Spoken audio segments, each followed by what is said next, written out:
ญทำทานเอาไว้เข้าวัดสวดมนต์ฝึกฝนสติให้ว่องไวรีบทำตอนที่เราทำเองได้อย่ารอจนตายถึงเข้าวัดว่าเข้าวัดยามเป็นจะได้เห็นแต่น้ำใจเข้าวัดยามตายจะได้เห็นแต่น้ำตาก่อนจะสายเกินขอเชิญมาใช้ชีวิตให้คุ้มค่าเจริญทานศีลภาวนาสั่งสมบารมีไว้ทำบุญตอนที่ยังมีชีวิตย่อมดีกว่ารอเขาอุทิศบุญให้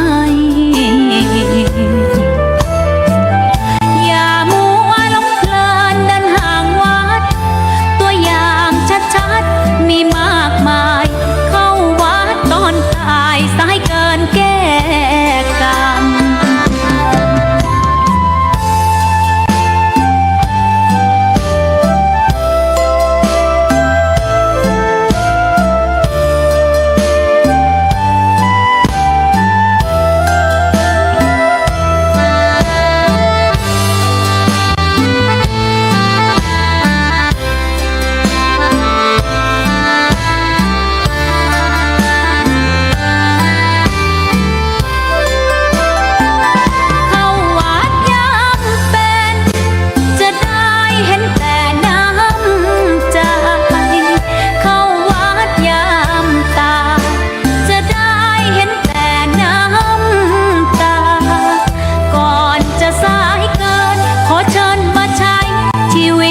คุ้มค่า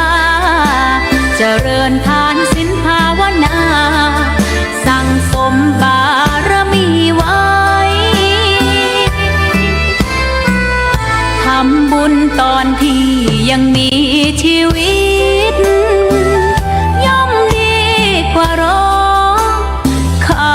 อุทิศบุญให้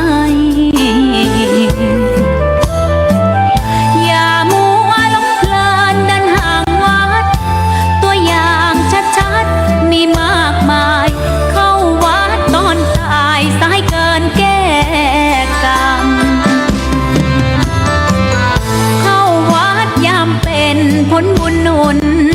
นำเข้าวัดยามเป็นจะได้เห็นแต่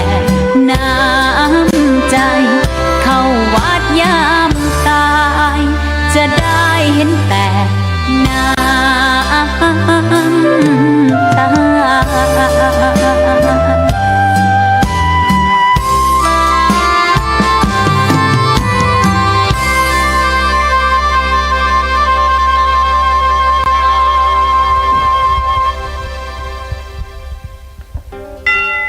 ขอนอบน้อมต่อพระรัตนตรัยแก้วเจ้าสามประการ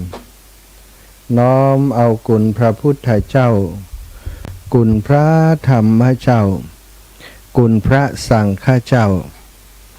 คุณพระอรหันตเจ้าอริยสงฆ์เจ้าจุตนจุองค์ได้เมตตาแผ่ปารมีมาเป็นนวโลกุตรธรรมปกเกลาเกศาปกห่มรักษาครูบาอาจารย์พระมหาเถระพระเถรานุเถระเพื่อนสหธรรมิกสหพรหมจารีทุกรูปทุกองค์ปกห่มรักษาศรัทธาสาธุชนคนดีเท่าแก่อีพ่ออีแม่ตั้งหลายทุกท่านทุกคน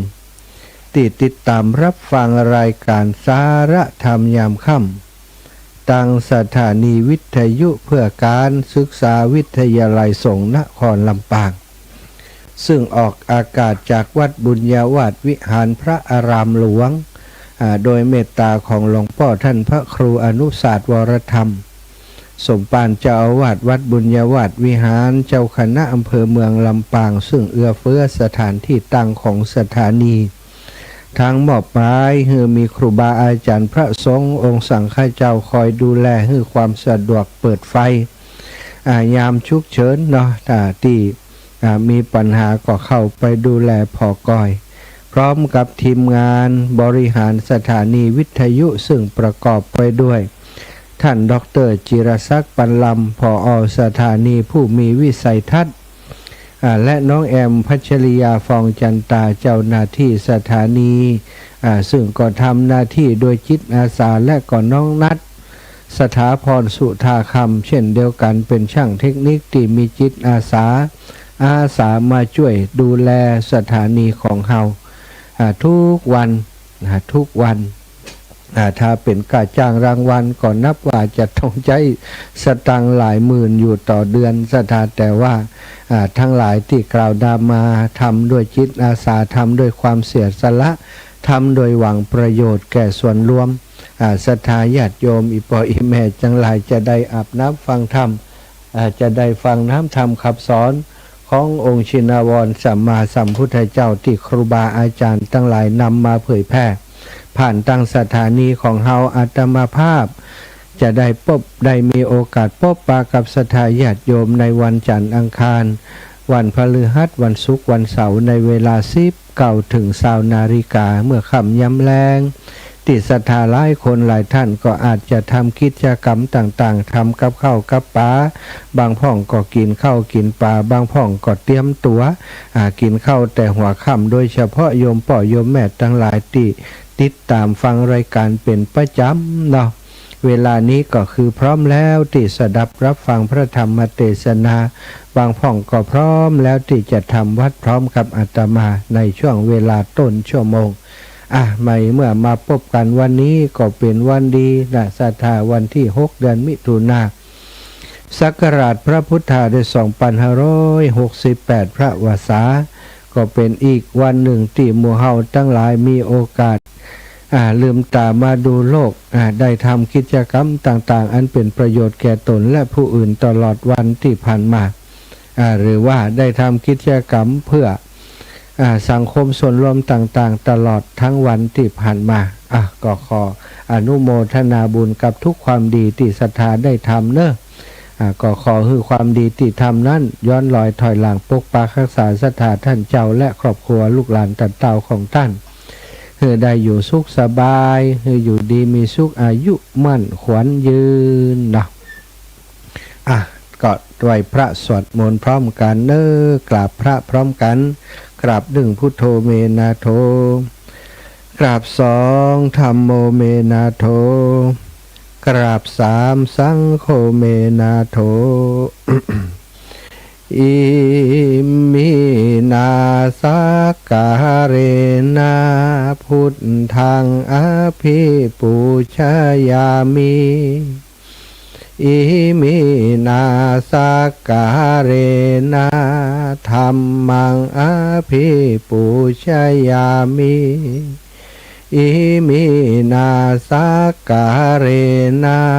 สังฆังอภิปูชยามิอะระหังสัมมาสัมพุทโธภคะวาพุทธังภคะวันตังอภิวาเทมิกราสวากขาโตภะคะวะตาธัมโมธัมมังนะมัสสามิกราบสุปฏิปันโนภะคะวะโตสาวกสังโฆสังฆังนะมามิกราบนะโมตัสสะภะคะวะโต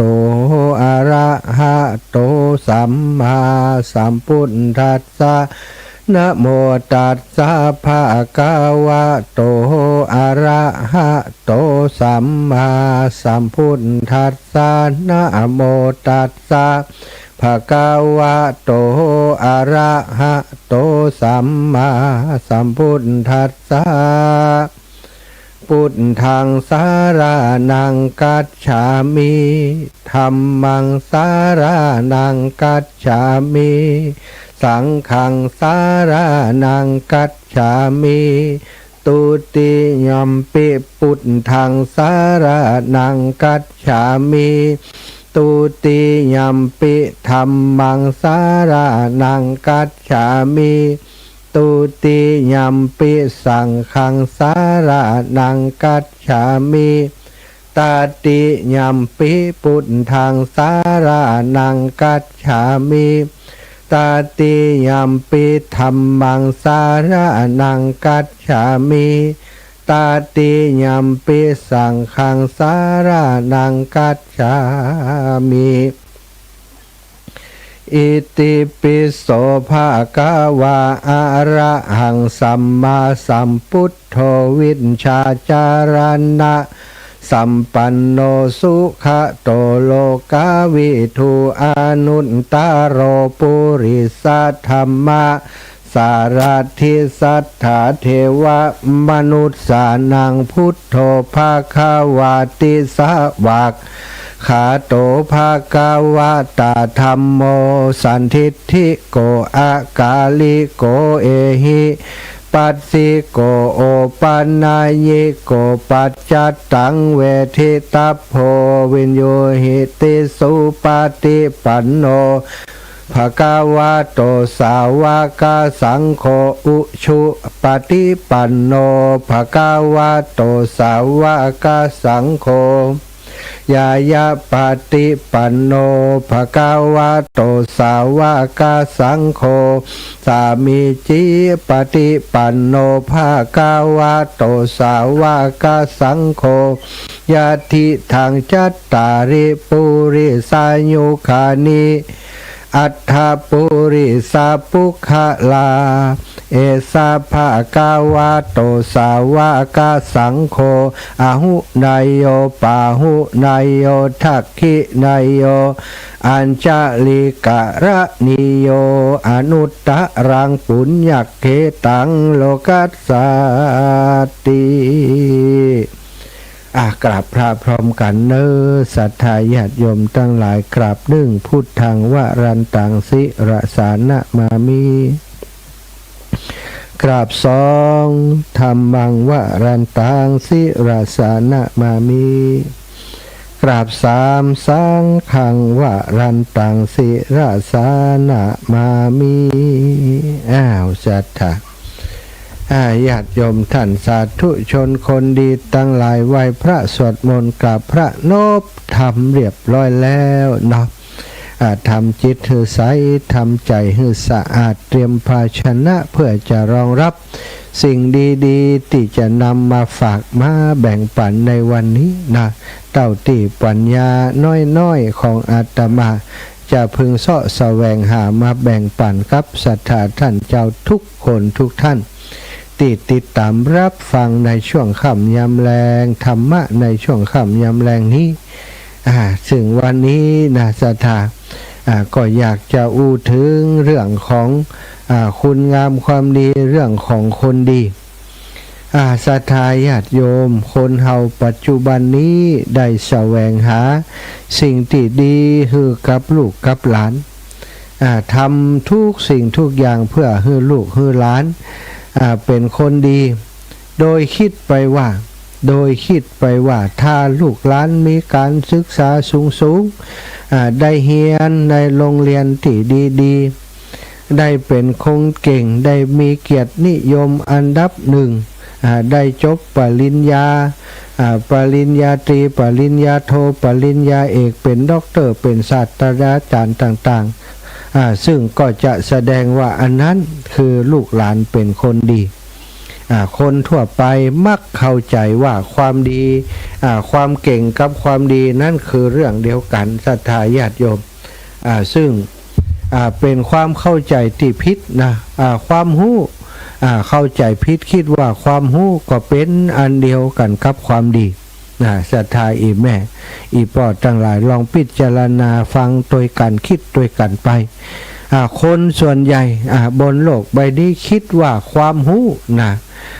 เป็นอันเดียวกันกับความดีนะอีปออีแม่ลองคิดลองตองตามละแม่นก็มันใจกะนะความรู้กับความดีนั่นคืออันเดียวกันนะคิดอย่างนั้นกันเป็นส่วนใหญ่คือถ้ามีความรู้แล้วคนคนนั้นก็จะเป็นคนดีเองคือถ้ามีความรู้แล้วก็คิดว่าคนคนนั้นจะเป็นคนดีเองคนทั้งหลายผู้เป็นพ่อเป็นแม่ทั้งหลายจึงทำให้คนทั้งหลายมุ่งเน้นนะหมายแต่จะแสวงหาเอาความรู้อย่างเดียวนะนี่คือความผิดอันใหญ่หลวงของมวลชนของคนทั้งหลายที่คิดแบบนี้ความจริงแล้วคนที่มีความรู้ทัตาญาติโยมถ้าบ่ได้เฮียนบ่ได้ศึกษาบ่ได้อบรมบ่มเพาะเรื่องของความดีก็คงบ่รู้อยู่นั่นเองสถาว่าความดีคืออะไรยังจะทำความดีได้อย่างใดเด็กหนุ่มสาวอันเป็นลูกเป็นหลานของเฮาเป็นอันมากที่มีความรู้ถึงขั้นปริญญาระดับด็อกเตอร์แต่ทำความดีบ่เป็นและก็บ่สนใจที่จะเรียนรู้โดยว่าความดีคืออะไรยังสังคมของเฮาเต็มไปด้วยคนที่มีความรู้ศรัทธาแต่ขาดแคลนคนที่มีความดีคนที่มีความดีอยู่ในตัวเป็นความเจริญที่สมไม่สมส่วนกันทุกวันนี้เป็นอย่างนั้นเปิ้นบอกว่าเหมือนกับคนเหมือนกับคนที่อ้วนแต่หัวนะศรัทธาอ้วนแต่ตัวหัวเล็กขาลีบนะอ้วนแต่ตัวหัวเล็กขาลีบแขนลีบนะศรัทธาลองคิดพอลองคิดพอเตอว่าจะทำอย่างใดจะเป็นอย่างใดอ้วนแต่ตัวแต่หัวรีบแขนรีบขารีบศรัทธาญาติโยมซึ่งปัจจุบันนี้ถ้าจะว่าไปก็อาจจะโตแต่หัวก็ได้ลำตัวแขนขารีบซึ่งเป็นลักษณะของคนในปัจจุบันนี้อีพ่ออีแม่จะฟังข่าวสารจะติดตามข่าวสารอะไรยังต่างๆก่อนแล้วแต่เตอะนะก็คงจะได้หันว่าคนบางคนนี่เป็นระดับใหญ่โตมโหฬารเป็นเจ้านายชั้นผู้ใหญ่เป็นผู้อำนวยการเป็นตำรวจเป็นทหารเป็นโน่นเป็นนี่ศรัทธาเพราะความรู้เขามีถึงได้เป็นอย่างนั้นแต่ว่ากลายเป็นว่าบ่เป็นคนที่มีคุณงามความดีอย่างที่เฮาได้ฟังข่าวสารเมื่อสมัยมีอยู่ยุคหนึ่งที่มีผอ.คนหนึ่งไปปล้นทรัพย์ที่ร้านทองในสักแห่งหนึ่งแล้วก็ฆ่าคนที่อยู่ในพื้นที่ตรงนั้นเสียชีวิตโดยแล้วเขาก็หนีรอดไปเป็นเวลาเมินนานสถาเอาไปเอามาก็แกะรอยตามไปจนพบเป็นผู้อำนวยการโรงเรียนแห่งหนึ่งมีตำแหน่งที่ดีแต่ปรากฏว่ากลายเป็นคนที่ทำสิ่งที่บดีขึ้นที่สังคมได้คิดว่าจะเกิดเหตุการณ์อย่างนี้เกิดขึ้นศรัทธาญาติโยมปัจจุบันนี้เขาก็จะหันว่าบางคนนี่เก่งแต่วิชาการเก่งแต่จะหาเงินหาทองแต่บ่เก่งในการที่จะสร้างคุณงามความดีให้ตัวเก่าแล้วก็บ่สนใจที่จะทำคุณงามความดีอีพ่ออีแม่ทั้งหลายเมื่อเป็นอย่างนี้หมู่เฮาจะคิดกันอย่างใดถ้ามีลูกเต้ามีหลานมีอะไรอย่างต่างๆปะอยากให้เขาเป็นคนดีส่งไปเรียนหนังสือไปถึงโรงเรียนสถานโรงเรียนก็สอนแต่วิชาการบ่ได้สอนเกี่ยวกับเรื่องของวินัยกฎระเบียบวินัยการประพฤติตัวเวลาอยู่ในสังคมทำไมถึงบอกว่าเปิ้นบ่ได้สอนเรื่องนี้ก็เพราะว่าปัจจุบันนี้หลักสูตรที่สอนเกี่ยวกับเรื่องนี้บ่มีเลยสตาทุกวันนี้ก็ถ้าไผดีก็ดีด้วยตัวเองก็โชคดีไปเฮียนเก่งตัวเป็นคนดีตัวนี่ก็ถือว่าโชคดีไปเป็นจบได้รับปริญญาได้รับความรู้ทางวิชาการมาเพียบพร้อมเป็นคนที่มีปัญญาเป็นคนที่มีความอ่อนน้อมถ่อมตัวเป็นคนที่มีความอดทนเป็นคนที่มีสัมมาการวะโดยตัวของเขาเองหรือว่าได้รับการอบรมบ่มเพาะจากทางผู้หลักผู้ใหญ่พ่อแม่ญาติพี่น้องตลอดถึงทางโรงเรียน ที่เปิ่นใส่ใจสนใจก็นับว่าเขาเป็นคนโชคดีแต่ปัจจุบันนี้เหมือนเข้านั้นเข้าสถาความโชคดีอย่างนี้คงบ่มี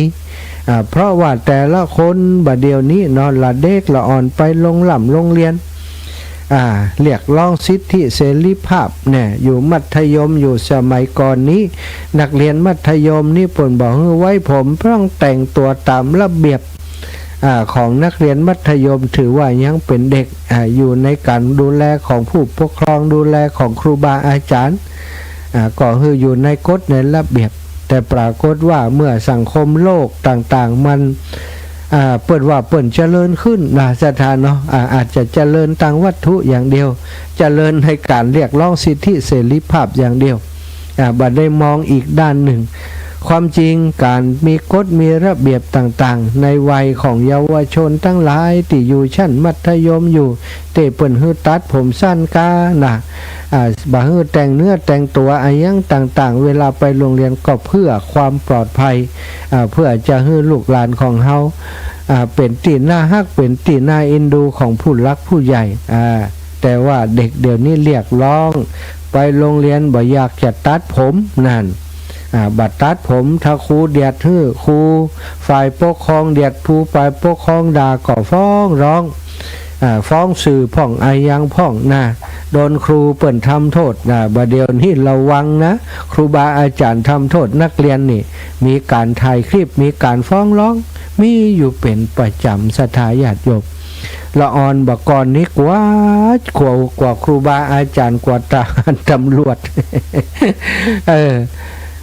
ครูบาอาจารย์เดินมาหันเพื่อนเดินมาอยู่หัวบ้านนักเรียนลบอยู่ห่างบ้านเพื่อนลบบ่อยากพบครูบาอาจารย์กลัวเพื่อนสถานบางคนพ่อแม่บอกว่าแต่ว่าไปกว่าครูบาอาจารย์นี่คนสมัยก่อนครูบาอาจารย์เขียนตีมาพ่อแม่ตีบ้านหันแล้วก็เขียนส่งแหมลึกกะนี่ทำให้ครูบาอาจารย์เดือดร้อนกะเขียนแหมแต่คนบัดเดียวนี้ลองพอหล่อจะทาลูกเขียนกลับมาบ้านเอาแล้วผู้ปกครองถ่ายรูปที่โดนเขียนโดนอย่างมาลงประจานลงแจ้งความในสื่อต่างๆไปแจ้งความสถานีตำรวจอะไรอย่างต่างๆปัจจุบันนี้ครูบาอาจารย์บักกล้าแตะทองละอ่อนแล้วละอ่อนลึกก็ปล่อยมันเรื่องของมันเพราะว่าอย่างก็ว่าบ่ได้สถาถ้าว่าฮื้อตีฮื้ออบรมสั่งสอนมันก็ย้อนมาหน้าที่ของครูก็ที่จะมาสอนผมจะมาอบรมนิสัยผมครูมีหน้าที่สอนหนังสืออย่างเดียวทำหน้าที่ของครูไปสถาบางคนมันย้อนถึงขนาดนี้นะโดยเฉพาะคนที่เก่งนี่จะมีทิฏฐิมานะนี่มีความถือตัวว่าตัวเองนี่เก่งบางคนเก่งล่วงครูบาอาจารย์มีความรู้ล่วงครูบาอาจารย์กลายเป็นที่มีทิฏฐิมานะสูงสถาหลายๆคนเปิ่นหันว่าคนปัจจุบันนี้นะสถาลองพอเถอะคนบางคนนี่บ่ใจได้เกียรตินิยมบ่ได้จบติเก่งๆนะแต่ว่าเป็นผู้บริหารระดับสูงของบริษัทต่างๆส่วนคนที่เรียนเก่งนี่ส่วนใหญ่ก็จะไปเป็นเจ้าหน้าที่ผู้ชำนาญแผนกได้แผนกหนึ่งมักจะบ่ค่อยได้เป็นผู้บริหารแต่ที่ได้เป็นก็มีจำนวนน้อยเพราะอย่างสถาคนเก่งนี้บางทีมันก็ขาดท่านอย่างเรียกว่าขาดวินัยขาดความเอื้อเฟื้อเกื้อกูลขาดความมีเหตุผลเพราะคิดว่าตัวเองเก่งฉะนั้นเฮามาดูศรัทธาญาติโยมในเมื่อเฮาคิดว่าอันนั้นบำบัดใจก้าถ้าคิดว่าความรู้กับความดีคืออันเดียวกันนี้บ่ใจแล้วศรัทธาความรู้ต้องแยกให้ออกมาความรู้ทางวิชาการต่างๆความรู้ในอาชีพต่างๆความรู้ในเรื่องนั้นเรื่องนี้หลายสะปะเรื่องแต่ว่าคนเฮานั้นบ่ได้รู้ไปทุกอย่างบ่ได้เก่งไปทุกอย่างจะเก่งเฉพาะทางแม้กระทั่งคุณหมอศรัทธาญาติโยมหมอแต่ละคนก็บ่ใจว่าเปิ้นรู้หมดทุกเรื่องทุกราวเก่งชำนาญไปทุกเรื่องทุกราวหมอโรคหัวใจก็เฮียนเรื่องโรคหัวใจฮู้แต่เรื่องโรคหัวใจ หมอที่เป็นหมอกระดูกก็ฮู้เรื่องกระดูกฮู้เรื่องเฉพาะทางที่เปิ้นเฮียนมาหมอที่เฮียนมาทางกายภาพบำบัดก็จะมีความรู้ความเชี่ยวชาญ ตั้งกายภาพบำบัดหมอเตอเปิ่นเฮียนเรื่องของการผ่าตัดมาเปิ่นก็ชำนาญเชี่ยวชาญในการผ่าตัดหู้กันคนละอย่างละเรื่องสถานเพราะฉะนั้นความหู้ก็คือความหู้นะความดีก็คือความดีเขาต้องเข้าใจให้ถูกต้องทีนี้ความดีหรือว่าคนดีหมายถึงอะไรยังนะคนดีก็หมายถึงคนที่ดำรงชีวิตอยู่อย่างมีคุณภาพเป็นคนที่มีจิตใจดีงามมีคุณธรรมนะคุณธรรมอยู่ในตัวก็คือเมตตากรุณามุทิตาอุเบกขาคุณธรรมต่างๆความอ่อนน้อมถ่อมตัวความเอื้อเฟื้อเผื่อแผ่เจือจุนอยู่ในตัวของเขาเรียกว่าเป็นคนมีคุณธรรมแล้วก็มีจริยธรรมจริยธรรมก็คือการประพฤติที่เป็นธรรมการประพฤติที่ดีที่งามที่เหมาะที่สมที่สวยงามการประพฤติต่างๆทางกายเรียกว่าจริยธรรมสถาตั้งกายตั้งวาจาที่ประพฤติคือคนตั้งหลายหันได้นั้นเรียกว่าจริยธรรมจริยธรรมมีคุณลักษณะคนดีก็คือคนที่มีคุณลักษณะที่พึงประสงค์ที่คนทั้งหลายต้องการเนี่ยคำว่าพึงประสงค์ก็คือเป็นสิ่งที่คนต้องการเป็นสิ่งที่ตัวเฮาต้องการเป็นสิ่งที่ดูแล้วมันดีงามศรัทธาญาติโยมคุณลักษณะที่ดีงามหรือว่าคุณลักษณะที่พึงประสงค์ทั้งด้านจิตใจและก็พฤติกรรมที่แสดงออกมันก็คือคุณธรรมจริยธรรมที่กล่าวถึงนั้นเช่นว่าเป็นคนมีระเบียบมีวินัยในตัวบ่าแหกกฎบ่าแหกระเบียบเปิ่นกฎระเบียบเปิ่นว่าอย่างใดการขับขี่วินัยจราจรเป็นอย่างใดวินัยในการอยู่ร่วมกันในสังคมในห้องสมุดสถานวินัยในการซื้อของวินัยในการข้ามถนนหนทางตามกฎจราจรวินัยในการขับขี่ต่างๆวินัยในการเป็นนักเรียนเป็นตำรวจทหารเป็นข้าราชการต่างๆเปิ้นก็มีวินัยโดยเฉพาะพระสงฆ์องค์สังฆเจ้านี่นะศรัทธามีวินัยกำกับที่เป็นพระสงฆ์ได้เพราะอยู่ในวินัยที่พระพุทธเจ้าได้ประทานไว้เป็นกฎเป็นระเบียบ227ข้อถ้านับถือถ้าบ่เอาวินัยก็เป็นสงฆ์บ่ได้ศรัทธาเป็นผู้ใหญ่บ้านเป็นผู้นำท้องที่ท้องถิ่นบอกว่าระดับไหนต้องมีวินัยของหน่วยงานขององค์กรของหน้าที่ต่างๆนั้นแล้วก็มีความเอื้อเฟื้อเกื้อกูลเจือจุนนี่อันนี้สำคัญของการที่เป็นคนดีถ้าเป็นคนดีนั้นก็ต้องเป็นคนที่มีความเอื้อเฟื้อเผื่อแผ่ชอบช่วยเหลือคนอื่นเกื้อกูลต่อคนอื่นเกื้อกูลต่อเพื่อนร่วมงานต่อเกื้อกูลต่อคนตั้งหลายที่มีส่วนเกี่ยวข้องกันก็ดีบ่มีส่วนเกี่ยวข้องกันก็ดีมีความเอื้อเฟื้อเกื้อกูลช่วยเหลือกิจการงานของคนในสังคมหุมไปวัดไปว่าหุมฮื้อตาลช่วยเหลือสัตว์ช่วยเหลืออะไรอย่างต่างๆเนี่ยอันนี้ก็จัดอยู่ในการเอื้อเฟื้อเกื้อกูลแล้วก็คนดีนั้นต้องเป็นคนที่มีเหตุมีผลมีเหตุมีผลรู้หน้าที่มีความซื่อสัตย์มีเหตุมีผลนี่สำคัญสถามีเหตุมีผลก็คือเป็นคนที่บรรลุแก่อำนาจมีอะไรอย่างเกิดขึ้นก็ใช้เหตุผลในการตัดสินเรื่องนี้มันเป็นอย่างใดมันมีที่มาอย่างใดเหตุมันเป็นอย่างใดผลมันเป็นอย่างใดเป็นคนที่วิเคราะห์แยกแยะแจกแจงได้เป็นคนมีเหตุมีผลประกอบด้วยเหตุด้วยผลอันนี้ก็ถือว่าเป็นคนดีแล้วก็หู้หน้าที่เนี่ยคนดีต้องหู้หน้าที่เขามีหน้าที่อะไรยังทุกคนนะศรัทธาแต่ละคนนี้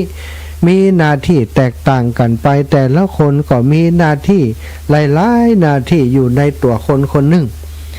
ตัวของเฮานี้มีพ่อมีแม่ถ้าเฮามีพ่อมีแม่เฮามีก็เป็นลูกคนที่เป็นลูกก็ต้องทำหน้าที่เป็นลูกที่ดีเชื่อฟังพ่อแม่รักษาวงศกุลของพ่อแม่เวลาพ่อแม่เสียชีวิตไปแล้วนี่ท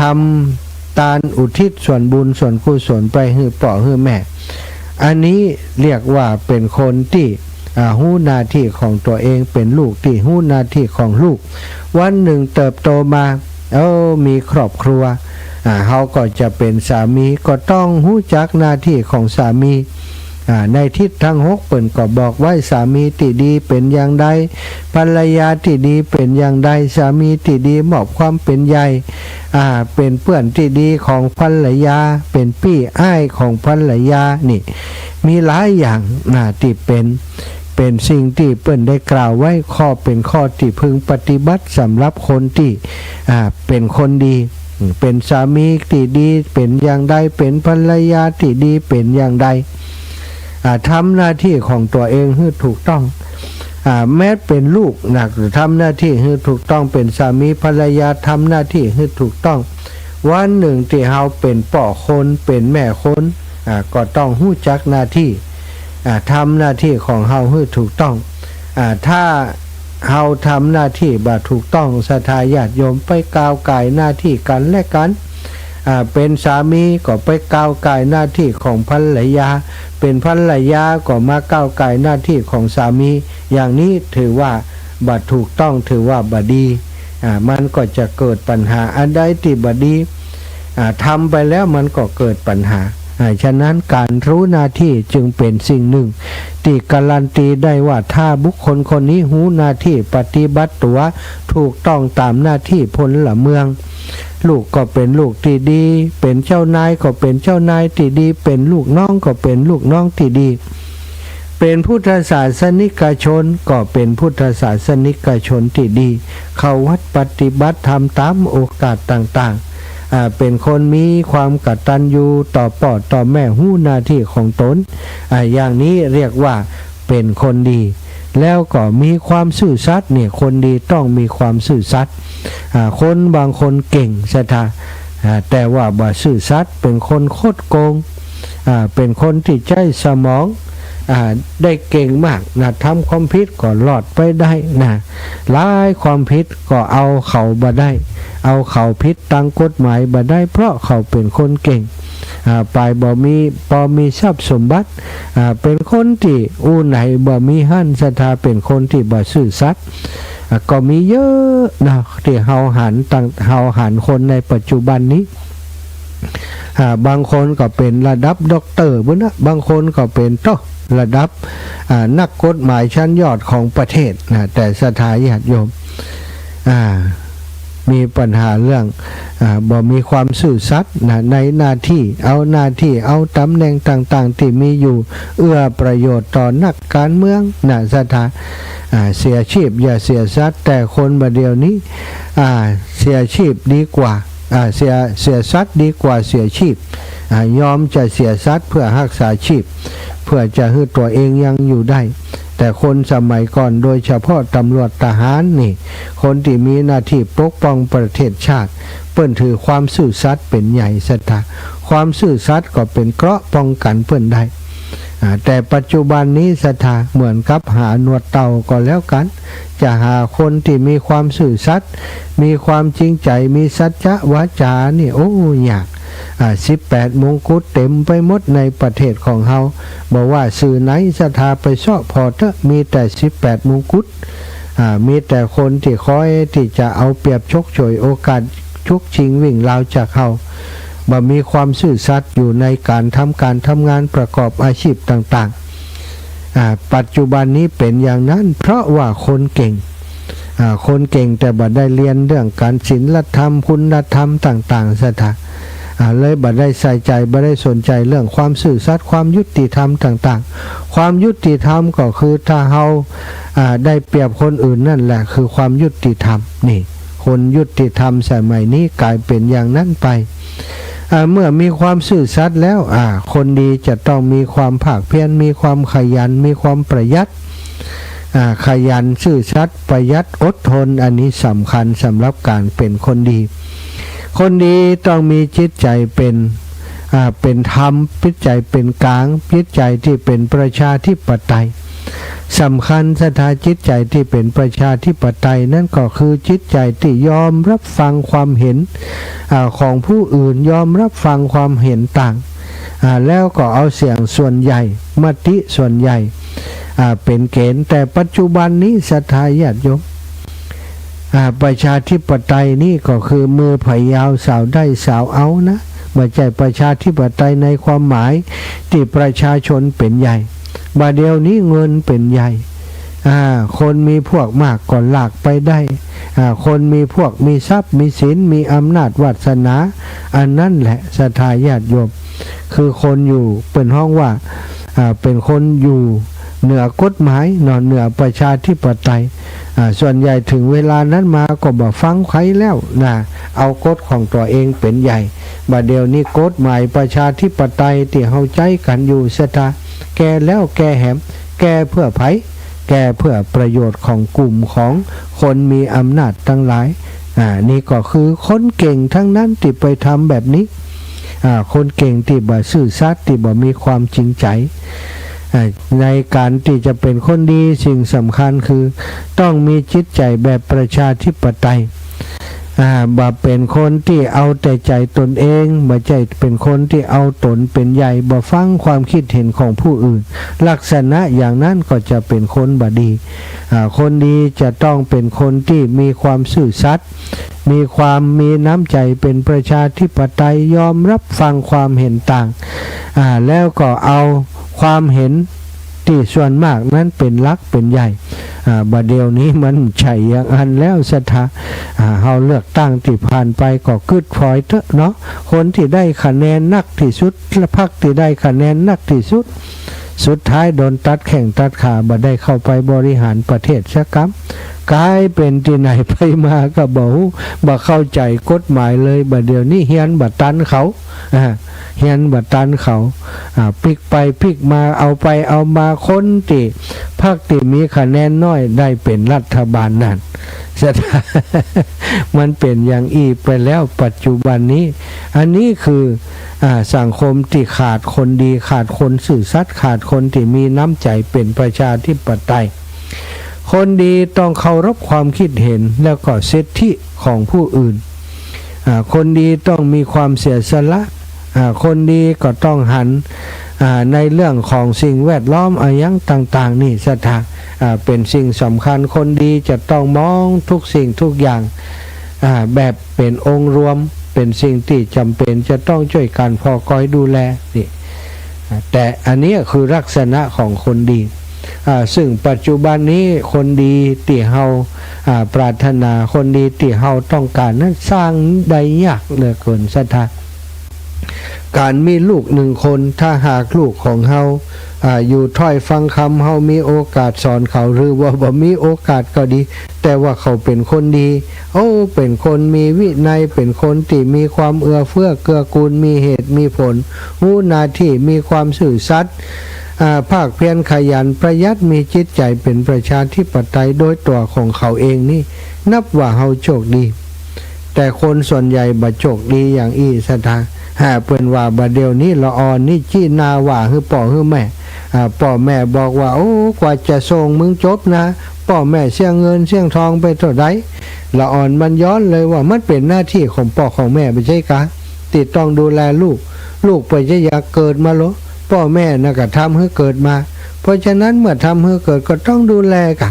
ต้องทำนี่กะเป็นหน้าที่ของตัวโลกอ่ะจะ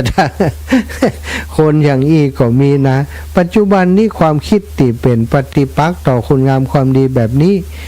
มีเยอะสถานลูกหลานของหลายๆคนสมัยใหม่คิดแบบนี้เป็นความคิดที่น่ากว่าเป็นความคิดที่บักกตัญญูเลยสถานไผก็ตามถ้าคิดอย่างนี้ละอาตมาคิดว่าเจริญยากถ้าต่อไปนาเขามีลูกมีเต้ามันก็จะโดนนะมะลูกเต้าของเขาก็จะเอาคืนซะนะเฮาจึงจะหันปัจจุบันนี้หันแต่คนเก่งเยอะแยะเต็มบ้านเต็มเมืองไปหมดซึ่งคนเก่งกลุ่มนี้ส่วนใหญ่แล้วมักจะบ่มีคนงามความดีควบคู่ไปจึงกลายเป็นว่าสร้างปัญหาให้กับโลกของเฮากับประเทศของเฮากับชุมชนกับอะไรอย่างของเฮาไปเยอะแยะไปหมดแต่ถ้าวันใดเฮาได้คนเก่งคนดีมาอยู่ในบ้านในเมืองอยู่ในครอบครัวอยู่ในชุมชน อยู่ในที่ไหนก็แล้วแต่เตอะสถานก็จะทำให้สถานที่แห่งนั้นบ้านช่องห้องหอองค์กรนั้นเจริญรุ่งเรืองเนาะเป็นหน้าที่ที่เราต้องช่วยกันตระหนักถึงเรื่องนี้จะไปคิดว่ามีสตางค์ส่งลูกไปเรียนโรงเรียนดีๆเขาก็จะเป็นคนดีได้นะสถานมันบัดแน่เสมอไปโรงเรียนดีๆก็เน้นแต่วิชาการบ่ได้สร้างวินัยบ่ได้สอนในเรื่องวินัยความตระหนักถึงความจำเป็นในด้านต่างๆมุ่งแต่จะเฮียนอย่างเดียวเอาชนะอยากจะเป็นที่หนึ่งอย่างเดียว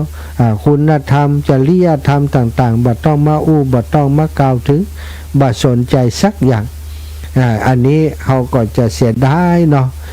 มีลูกมีเต้าถ้าบ่สามารถจะสอนให้เขาเป็นคนดีได้ก็นับว่าเป็นเรื่องที่เสียหาย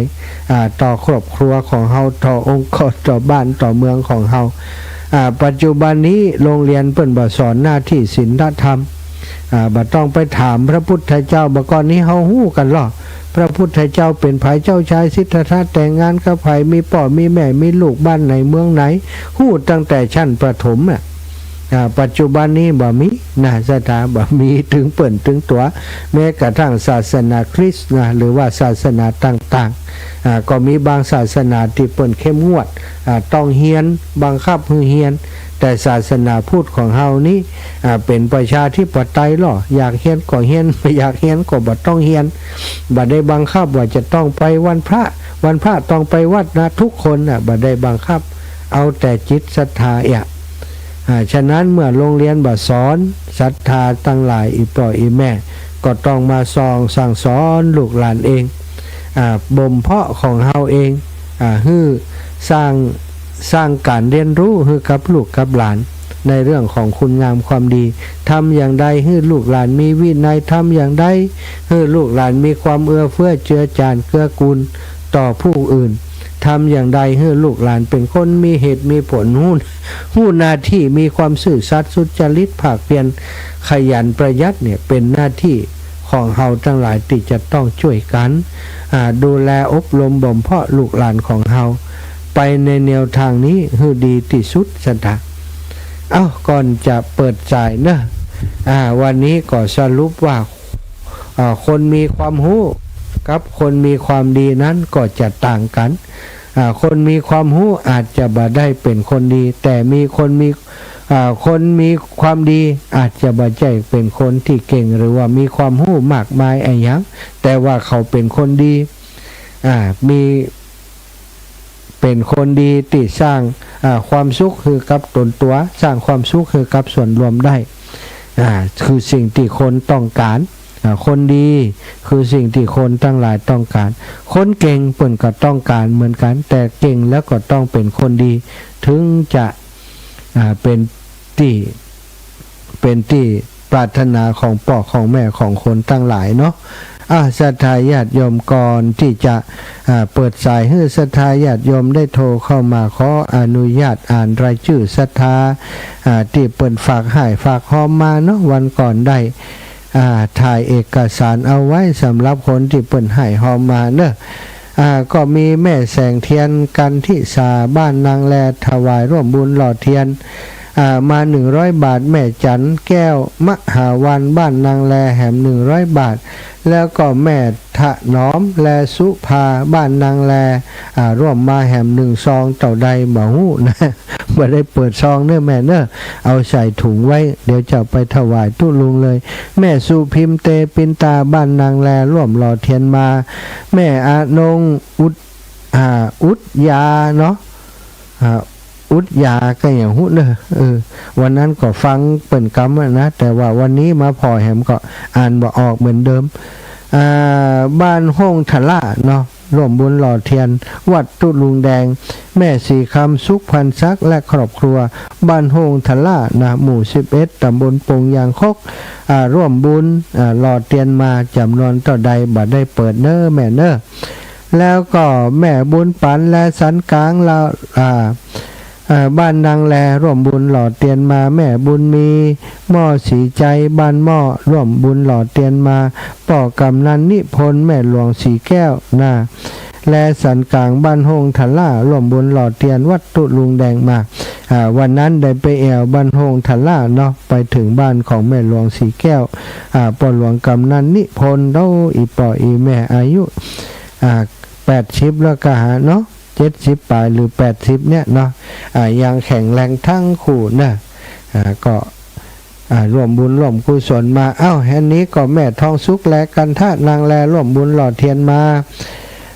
แม่คำสุขที่ประทาบ้านนางแลก็ร่วมบุญหล่อเทียนมา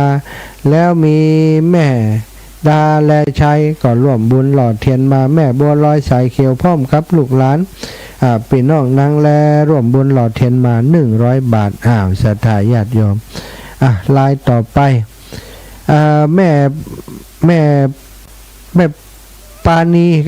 แม่ปานีสุพรรณศักดิ์บ้านโฮงทะล่าร่วมบุญมา100 บาทแม่บัวร้อยสายเขียวพร้อมกับหลานบ้านนางแลห้างชัดถวายการนำมันรถมา100 บาทแม่แสงเวียนกันที่สาบ้านนางแลถวายการน้ำมันรถมา100 บาทแม่ถนอมและสุภาถวายใจส่วนตัว100 บาทส่วนตัวก็เอาไปทำบุญอีแม่พ่ออาจารย์พูนลาบแม่สุพิมเตปินตาบ้านนางแลร่วมมาแหม100 บาทแม่ทองสายและสันกลางบ้านนางแลแหม50 บาทแม่สมหมายและใจนางแลแหม20 บาทแม่ทองสุกและกันทะแหม100 บาทถวายส่วนตัวมาก็อนุโมทนาบุญขอบคุณครับอีแม่พ่อวิราชแม่พิสมัยเขื่อนคำแสนพร้อมกับลูกหลานร่วมบุญมา1 ซองและป่อวิราชแม่พิสมัยเขื่อนคำแสนพร้อมลูกหลานถวายส่วนตัวมา100 บาทแม่คำสุขทิพปทาบ้านนางแลถวายส่วนตัวมา100 บาทแม่ยืนเป่งงามเมืองบ้านทะล่าร่วมบุญมา100 บาทขออนุโมทนาบุญขอบคุณศรัทธาญาติโยมทุกคนทุกท่านพี่น้องบ้านนางแลที่ได้คือการต้อนรับถวายข้าวน้ำโภชนาอาหารเมื่อวันก่อนเดือนตามาได้ไปบิณฑบาตเนาะเรื่องบิณฑบาตวันผูกเจอกันแม่บัวเย็นจันทบ บ้านสีหมดเก่าและก็บ้านหนองยางเนาะไก่นี่นะก็ขอบคุณกับศรัทธาญาติโยมทุกคนทุกท่านติดตามรายการเปิดสายรับสายแล้วเนาะ0808844173 รายงานสุขภาพมีคนโทรมาสอบถามเป็นอย่างไรพ่องอาจารย์วันนี้ดีขึ้นแล้วยังนะก็บ่ดีเตือนเนื้อสตายังปวดยังมาปวดบอกบัดถูกเนาะปวดทรมานมากโดยเฉพาะดึกนอนกลางคืนเนี่ยมันปวดในกระดูกปวดอย่างไปพุ่นสตาบ่ฮู้มันจะหายบ่ได้เนาะหมอก็ยังนัดอยู่เนาะ1912เจริญปอนเจ้านี่จะฟังอยู่เนอะจากทางใดก่อเจ้าแม่หยังก็นี่แม่อินแก้วเจ้าแม่อินแก้วบ้านไหนแม่แก้วสันกำแพงบ้านหม้อเจ้าบ้านหม้อสันกำแพงกะเจ้าใจขนาดที่พระอาจารย์นั่นตะกี้นะชื่นใจหมดใจแม่อินแก้วของจงดีเด้อเจ้าแม่เป็นพระพุทธพระธรรมพระสงฆ์เป็นที่จ้างที่เปิดพระอาจารย์ว่านั่นตาถูกต้องเจ้าสาธุบุญรักษาเด้อแม่เด้อเจ้าขอบคุณแม่อินแก้วพี่น้องสันกำแพงบ้านหม้อสันกำแพงเจริญพรแม่ยายพรปิดวิทยุก่อนยายค่อยฟังยายอยู่นั่นสาธุเจ้ายายว่ะคือถอดมันก็จะชี้พ่อหลวงนี่ยกจันชีจะเป็นกำนันผู้ใหญ่บ้านเลยนะเนาะเป้าชิมก่อนไปทำมาได้ยัง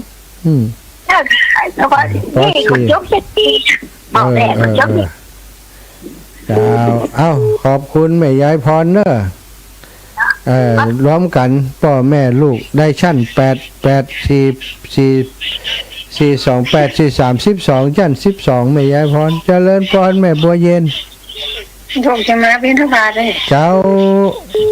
ไม่ได้เตรียมอย่างเลย เตรียมบ่ก่ะ เอ๊ะโอ้โหซื้อโอกาสคุณนะค่ะ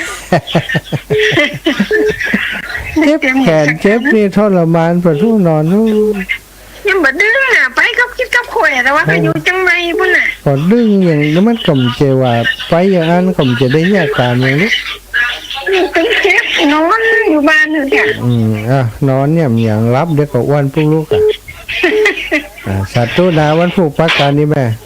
เจ้า จะเอาม่วงไปให้ตัวเอามาล้ำรถหนึ่ง